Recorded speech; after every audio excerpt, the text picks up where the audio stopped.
Talk shows और unlimited entertainment सिर्फ YouTube पर। अगर आपने अभी तक हमारा चैनल सब्सक्राइब नहीं किया तो अभी सब्सक्राइब करें और बेल आइकॉन को क्लिक करके हमारी लेटेस्ट वीडियोस के बारे में अपडेट जानें। एक दफा मेरे वाले साहब चूंकि इमाम मस्जिद अजे भी हैं तो मैं एक दिन अब्बे ने आख्या अब्बा तू जिमेरात जाना है जाके लोगों के घर जाके खत्म देना है तो उत्थे जाके खीर तू खाना है साढ़े वास्ते कुछ भी नहीं। मैं कहा ना मेरा पुत्र जेड़ी शे होंदी है मैं चाह तो तुहाडे वास्ते आंदा मेरा पुत्र ना मेरा बच्चा चुप।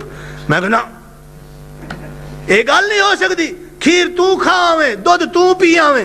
मैं कहा मेरा पुत्र एवें करी जदों मैं जावां ना तू दरवाजे दे विच खड़ा हो के एवें झाती मारी मैं समझ जावांगा कि मेरा पुत्र आ गया ते खत्म दे विच ही मैं तेनू गल कर देनी है मेरा पुत्र। मैं वाह मेरा मां मेरा अब्बा ठीक है जी। मैं दरवाजे विच जाके मैं लोके नाल झाती मारी मैं कहा अब्बा भी मैनू वेख लवे।